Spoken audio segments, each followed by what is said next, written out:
Question 54 of Prima Secunda of the Summa Theologia brings us to the end, the last question on the Treatise of Habits, and this has been quite a grind. This is a difficult treatise. I'm sure when I go through it again, it's going to make more sense in light of the entirety of the Summa Theologia. But this is some challenging teachings. It's kind of difficult to get my head around it, but you know what? We plow forward, and we're going to tomorrow begin in the treatise on virtues. And we're going to spend quite a few weeks talking about the various kinds of virtues.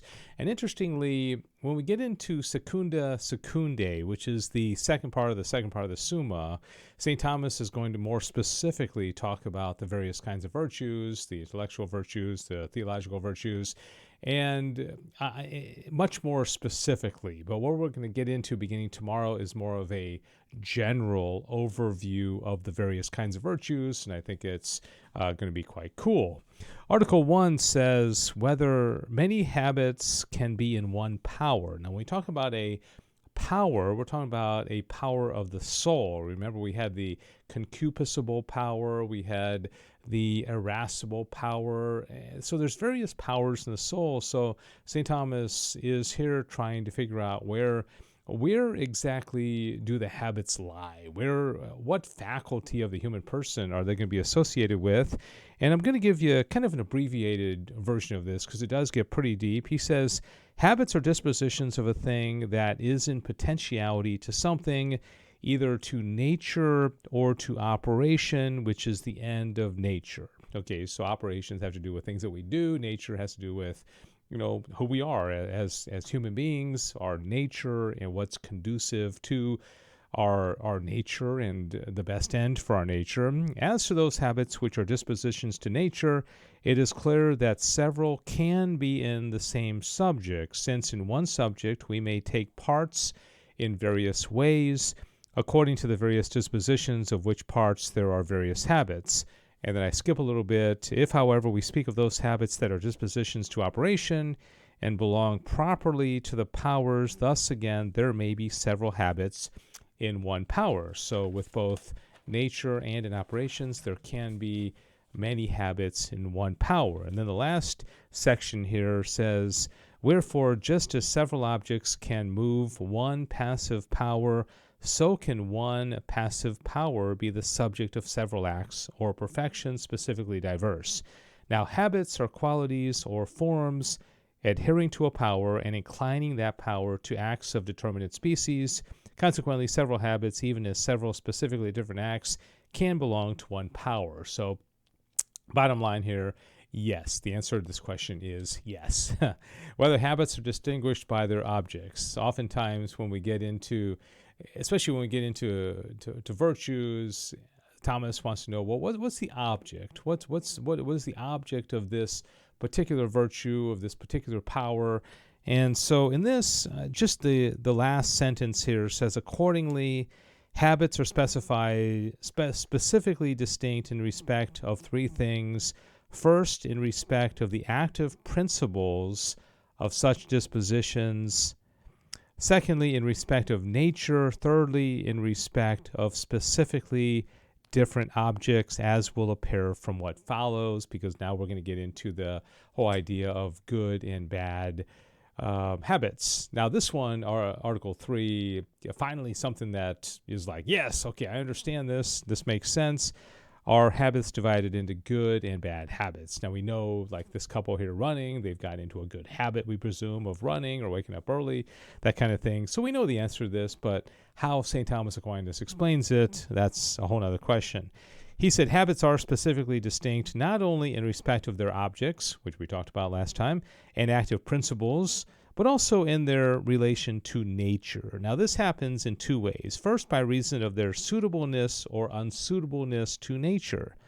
And by the way, this really plays into a very important part of philosophy, is whether or not there is such a thing as human nature. Now, many people would deny this, like William of Ockham and the Nominalists and David Hume and I think Friedrich Nietzsche. Well, is there such a thing as human nature? Because the reason why these philosophers want to deny that is that when you start talking about a nature, then you got to talk about what's the purpose? If there's a nature and there's something that binds us all together, well, what's the final cause? As Aristotle would say, what's the purpose? What's the end?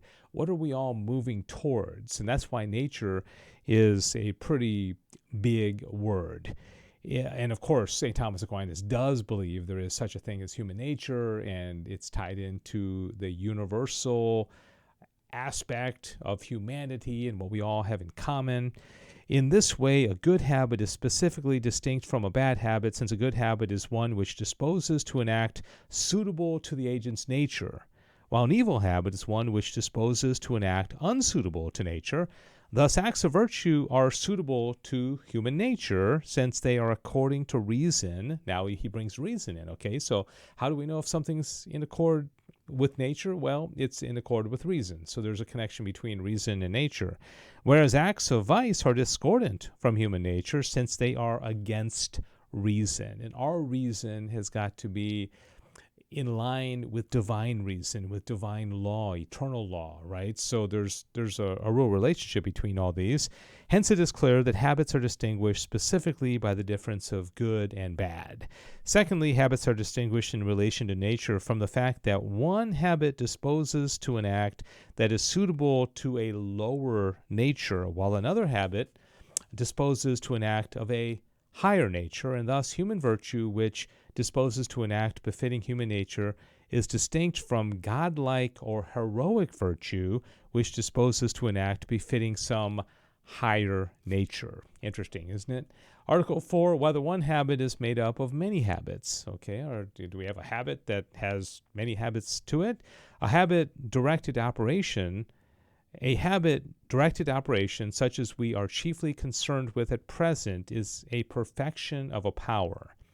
Now, every perfection should be in proportion with that which it perfects. Hence, just as a power, while it is one, extends to many things in so far as they have something in common, that is, some general objective aspect, so also a habit extends to many things, insofar as they are related to one. For instance, to some specific objective aspect, or to one nature, or to one principle. Finally, last paragraph here, if then we consider a habit as to the extent of its object, we shall find a certain multiplicity therein. But since this multiplicity is directed to one thing, on which the habit is chiefly intent, hence it is that a habit is a simple quality not composed of several habits, even though it extends to many things. For a habit does not extend to many things, save in relation to one, whence it derives its unity. Okay, so I know that's a little bit confusing. So anyways, we've come to an end of the treatise on habits. It's been challenging. Tomorrow we begin a treatise on virtues. I promise you it gets a little bit easier, but we make our way through it, and we do the best we can as we continue to learn from St. Thomas Aquinas and his amazing wisdom. And thank God he put all this wisdom down in the Summa Theologia. All right, that'll do it for today. God bless you. Thanks for journeying with me through the Summa, one question at a time. God bless you.